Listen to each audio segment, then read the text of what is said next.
They said you were the one who lit the fire, that the bridges turned to ash because you couldn't keep your hands from the matchbox. But they never mentioned the splinters under your skin, the rot in the wood long before you arrived. They call it destruction when it's you, but survival when it's them. They forget that silence can smolder, that patience has a boiling point, and that some fires are born not of anger, but of clarity. The truth, you didn't burn anything. You simply stopped pretending the bridge wasn't already collapsing under the weight of their deceit. They called your silence dangerous because it didn't serve them. Your stillness was unnerving. You weren't chaotic, you were calculated. You watched their performances, smiled when expected, stayed soft in places they hoped to exploit. But you were cataloging every lie, every contradiction, every smile lined with venom. You saw through the borrowed empathy, the counterfeit kindness. You let them believe they held the leash, but you were memorizing the rhythm of their steps, the weaknesses in their foundation. They thought they knew your blueprint, but they never even touched the surface. You tried to build once, before the silence, before the frost that now lives in your gaze. You gave them chances, not out of naivety, but hope. A hope that maybe this time, connection wouldn't cost you your peace. But they mistook your forgiveness for softness, your empathy for ignorance. They didn't see the calculations running behind your eyes. You weren't seeking revenge. You were waiting for gravity to do its work. And it did. Every step they took closer to you was laced with their own undoing. Now they scream about the ruins. They point to the smoke, the ashes scattered in the wind, and cry foul. They write their versions of the story, casting you as the villain, the saboteur, the one who couldn't let peace last. But deep down they know they built something unsustainable. They know you only stopped holding it up. And when it fell, it wasn't your rage that brought it down. It was their weight, their greed, their endless hunger to consume you while smiling. And so you stood there, barefoot on the edge of that scorched crossing, watching the sky turn red as they drowned in consequences they dressed in your name. You didn't scream. You didn't defend yourself. You let the smoke rise. Because when someone's been painted as the villain for too long, they either break or they become the mirror. You chose the latter. Now the echoes of their blame no longer reach you. The fire has gone cold, but the memory remains, etched into the bones of what they tried to cross without ever respecting its depth. You were never the destroyer. You were the one who endured. And when the bridge finally fell, all you did was stop pretending to be surprised. They didn't come to build bridges. They came to anchor chain. Every handshake was a leash.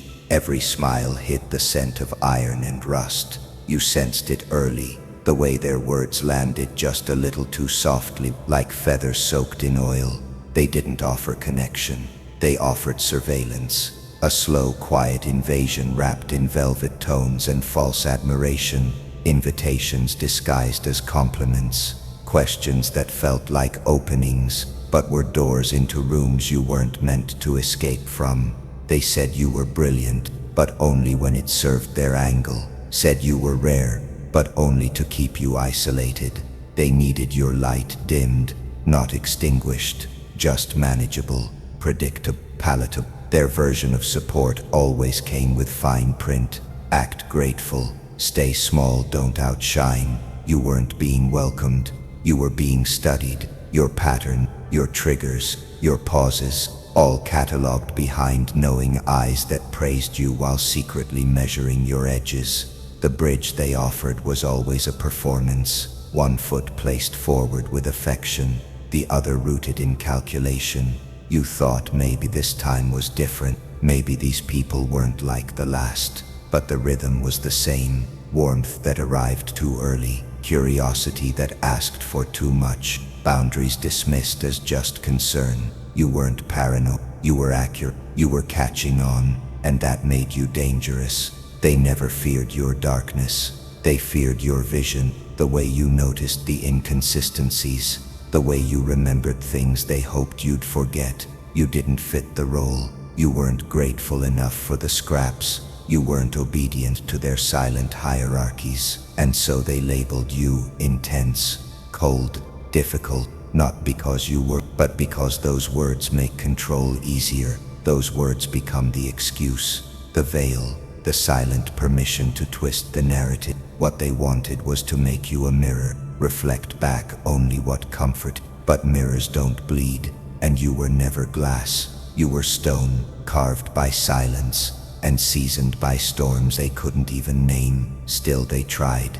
They crossed the bridge again, and hands outstretched, eyes pretending to seek connection, while their hearts mapped out conquest.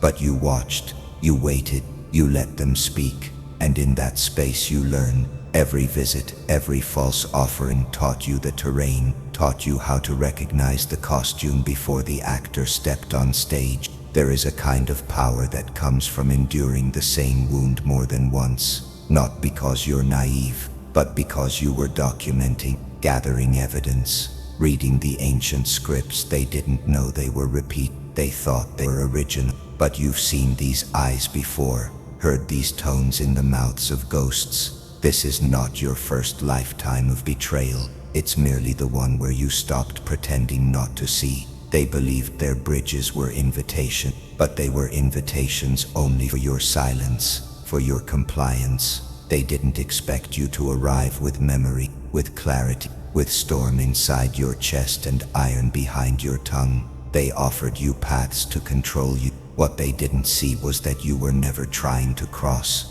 You were waiting for them to step forward, so you could finally watch them slip. They thought you needed it. They thought you were stranded on the other side, hoping for a chance to cross. They mistook your stillness for indecision, your silence for submission. They called you lost, fragile, disposable. But while they were measuring planks and laying stones, you were becoming something else entirely. You became the river. Not the gentle stream they could sip from, not the babbling brook they could step over. No, you became the cold, indifferent current that swallowed the weight of every broken promise, every half-truth that dressed itself in kindness. You absorbed it all, the manipulation, the gaslighting, the patronizing smiles, and it sank quietly into your depths. No resistance, no warning, just a slow, deliberate drowning of everything they thought you'd forget. And when they looked again, you weren't where they left you. You were beneath them, around them, unreachable. They used to talk over you. Now they pause, hesitate, because the surface reflects something they don't want to see, their own fear. You don't chase, you don't explain, you flow. They call it coldness, detachment, but it's clarity, precision. You no longer navigate around their fragile egos. You've transcended the need to be understood by minds too shallow to hold you, and that terrifies them. There's an old truth they never learned rivers remember. You carry memory like sediment, layers of betrayal compressed into something sharp enough to carve stone. You don't scream, you erode, quietly, permanently. You know their patterns now, the charm before the cage, the concern before the cut. You learn to recognize the glint of the blade behind the compliment, and still you offered no resistance, because power isn't loud. It doesn't flinch. It watches, waits, floods. The ones who once pulled your strings now fear the pull of your gravity. Their words don't anchor like they used to. Their weapons dissolve in your waters. You became the place where their control ends and your reign begins, not with a crown, with current, with silence that drowns every name they tried to give you. You are not safe to them anymore. You are not soft, not pliable. You are something ancient now, untamed, unowned and endlessly moving. They want to build new bridges, extend olive branches over waters they once poisoned, but even they know it's too late. You are no longer the one reaching.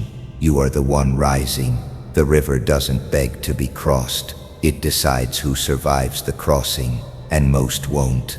You didn't scream. You didn't expose their lies in the town square or demand they kneel in apology. You simply stood still, and in your stillness they unraveled. You watched as the ones who once called you unstable began twitching at their own reflections. The ones who gaslit you into silence now choked on the echo of their own words. You didn't lift a single hand, but they fell, one by one, as if the very ground beneath them had been waiting for their balance to fail. They mistook your quiet for weakness, your distance for defeat. What they never understood was that your silence wasn't submission, it was calculation. While they danced in the light, you studied shadows. While they celebrated victories carved from illusion, you traced the blueprints of their collapse. You knew it would come, not because you wished for vengeance, but because you understood a truth older than speech. Those who build thrones on the backs of others always sink beneath the weight of their own deceit. And when they began to fall, it wasn't dramatic, it was slow, imperceptible at first. Their voices grew thinner, their words lost conviction. The power they once flaunted began to crack at the edges, not from any attack but from their own decay. You watched them stumble through rooms they once commanded, trying to wield authority that no longer obeyed them. They reached for bridges they thought still existed, only to find them dissolved by the current of their own arrogance. Some begged, quietly, in private, hoping you might offer them a lifeline now that they were drowning in waters they told you to fear. Others lashed out, claws dulled, hoping rage could replace relevance. But you knew better than to reach for sinking hands. You had done that before. You had blood under your nails to prove it. This time you let the river speak for itself. Cold, relentless, honest. You didn't celebrate their descent. That's not who you are. But you didn't mourn it either, because deep down, even when you wore the mask of forgiveness, you always knew they had earned what they now faced. You had carried the weight of their projections for too long, carried them until your spine bent and your voice broke, and still they called you cruel. But now they see, maybe too late, but they see. You weren't the storm they feared. You were the shelter they betrayed. You weren't the danger. You were the consequence, a mirror they refused to look into, a truth they could only outrun until their legs gave out. And as they slip, as they reach for something that no longer includes you, all you offer is stillness. No warning, no rescue, only the silence of someone who has finally become immune to noise. Because justice, real justice, doesn't shout. It waits, it watches, it lets the guilty destroy themselves with the very tools they use to harm. And you simply stopped standing in their way. They said you burned it all down, that you were reckless, unstable, vindictive, but they never looked close enough to see the smoke wasn't coming from your hands. It was rising from the lies they lit themselves. You didn't start the fire. You buried it, every day, beneath your skin, beneath your silence. You swallowed sparks until your lungs felt like flint, until breathing meant restraint. They mistook your quiet for weakness, your boundaries for violence, your stillness for a fuse. But the truth was simpler, older, and far more terrifying. You were not the one breaking things. You were the one holding everything together, long after it should have collapsed. You wore a face carved from control, bit your tongue until it scarred into ritual. You sat at tables where your name was only safe when spoken behind your back. You offered warnings like lifelines, soft and subtle, until they twisted them into threats. They couldn't comprehend the effort it took to keep from becoming what they feared, so they named you the monster, called your refusal a rebellion, called your strength a storm, and still you stayed. You endured the slow drip of betrayal disguised as friendship, endured the erosion of your trust grain by grain, until there was nothing left to lose that hadn't already been stopped. When the fire finally came, it wasn't rage, it wasn't chaos, it was cold, precise. You didn't script. Cold, precise. You didn't script. You didn't beg. You let it all burn. not because you wanted destruction, but because they left no truth worth saving. The bridge didn't fall because you set it alight. It fell because it was rotting from the start, bound together with false promises and hollow apologies that cracked the moment you stopped hope. You were the last pillar, and when you walked away, gravity did the rest. What they saw as combustion was simply your refusal to carry their dead weight any longer. The ash in their mouths wasn't yours. It was everything they built on your silence, now reduced to dust. And still they curse your name. Still they call you dangerous, because that's easier than admitting you were never out of control, only done being controlled. You didn't become powerful in the flames. You always were. But the fire gave you permission to stop hiding it, and now they see it too. Not the version they painted, the caricature of chaos, but the terrifying truth that you were right, that you warned them, that your calm was not surrender. It was strategy, ancient, ruthless, sacred, the kind of patience that breaks empires when it finally moves. They'll call it your destruction. Let them. You know better now. The fire didn't consume you.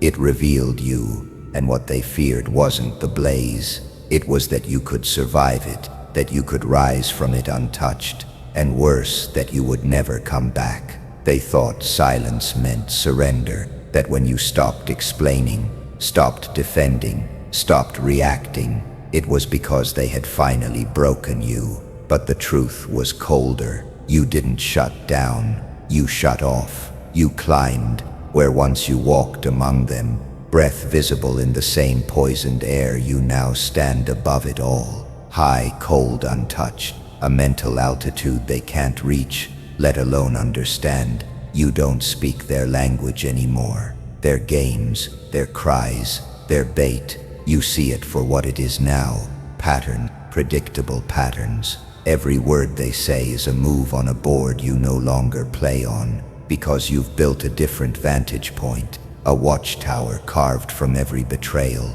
every knife you pulled out of your own back and saved as evidence. You've learned the art of detachment, not numbness, awareness sharpened by pain. You can feel everything, but you don't flinch. You see what they're doing before they do it. Hear the tremor in their voice when they ask how you've been, already knowing they've come not for you but for what you carry. Access, warmth, shelter from storms they created. But you don't open the door anymore. You just watch. From this height, the chaos that once consumed you now looks like choreography. Their flailing, their projections, their desperate attempts to provoke the old version of you. It's all static in the distance. You've outgrown the firestorms. You've become the architect of your own stillness. They call it cold. You call it clarity. There's no satisfaction in watching them fall, only confirmation that you were never cruel. You were never unstable. You were simply awake in a world that demanded you stay asleep. You played along for a time, smiled when you wanted to scream, folded your power into small shapes so others could feel tall, but not anymore. From here you no longer shrink to fit the view. You expand, quietly, relentlessly, and they feel it, even if they can't name it. The weight of your absence, the discomfort of your silence, the way your name still burns in rooms you haven't entered in years. You became a myth in their mouths. A ghost that doesn't haunt but reminds them of what they couldn't control, what they tried to contain and failed. You never wanted revenge, you wanted peace, but peace had to be built above the noise. You learned that no one is coming to save you, that no apology would ever stitch the wounds they laughed at, so you stitched them shut yourself, sat in your own darkness until it whispered back in ancient tongues, not how to heal, but how to rise. Now you see everything, not through eyes clouded by hope or desperation, but with a mind forged in solitude. You are not unreachable. You are unshakable, not because you've become heartless, but because you've placed your heart in a tower. Only truth can enter. From here you don't chase, you don't warn, you don't avenge. You observe, you remember, you endure, and that is what terrifies them most. They always come back, not because they've changed, but because the silence you left behind was louder than their noise ever was. They return with different words, different clothes, softer hands, but the same hunger behind the eyes. You recognize it now. You see it before they speak. The desperate flicker of someone trying to rewrite the story where they were the villain and you were the fool. But this time the pages are yours. The ink is dry, and they are nothing but a footnote. They thought the distance would make you forget. That time would soften the sharpness of what they did. But you don't forget. You evolve. You remember everything, not out of bitterness, but precision. You remember the exact tone of their voice when they said you were too much. You remember the turning points, the cold shoulders, the words they never said that echoed louder than the ones they did. You cataloged the betrayals in silence, not to use as weapons, but to build your armor. They return to the scene not because they regret, but because they failed. They burned through every other bridge, exhausted every other lie, and now they trace their way back to you, hoping the person they left behind is still waiting. But they find someone else now, someone who no longer offers the benefit of the doubt, someone who doesn't open the door just because someone knocks. You don't need to raise your voice. You don't need to explain what they did. Your stillness does all the speaking. You used to mistake their return as closure, as proof that maybe you were worth more than how they treated you, that maybe they finally saw you. But clarity is cruel and necessary. You see now that their return isn't about love or remorse. It's about access. It's about control disguised as apology. Their sorries are currencies. They offer them like coins, hoping you'll buy the same dream again. But you no longer trade in illusions. You remember what the price was last time. Your peace, your sleep, your sense of self. And this time the toll is too high. It's strange how they always underestimate what silence can build. They thought their absence would hollow you out, but it made you sharper. You filled the void with strategy, with self-respect, with rituals of remembering. While they were searching for their next host, you were becoming unhostable. You stopped being the place they could return to. You became the thing they couldn't reach. Now when they come back, you don't even feel anger, just recognition. Like watching a shadow try to step into the light and forgetting what burned them the first time. You watch them fumble with old keys, unaware the locks have changed. The house is no longer haunted, it's fortified. And though they stand at the threshold, whispering revised versions of the past, you don't open the door. They always return to the scene. But this time, you're not standing there. You're watching from above, quiet, unreadable, and entirely untouchable. They tried to map you once, flatten your chaos into something navigable. A route, a function, a bridge they could cross when it served them and burn when it didn't. They called you unstable, too much, too wild, because they couldn't tether you to their version of control. But you were never the bridge. You were the storm forming beyond the horizon while they laughed, blind to the barometric pressure of your silence. There was a time you begged to be understood. You offered pieces of yourself like ancient offerings, raw, sacred, misunderstood, and they walked across without looking down, never wondering what it cost you to hold steady while they passed. They brought their mess with them, the rot, the lies, the weight of their convenience, and left you to collapse under it. Still you stayed, until the fracture became flood, until silence gave way to wind, and then they blamed you for the weather. Now, you don't wait at the edge. You rise, you hover in places they can't trace. A presence, a pressure, a warning that comes before the reckoning. You are the shift in the air that makes their skin crawl, the thunder in the back of their minds when they lie with clean hands and dirty intentions. You don't announce yourself. You arrive.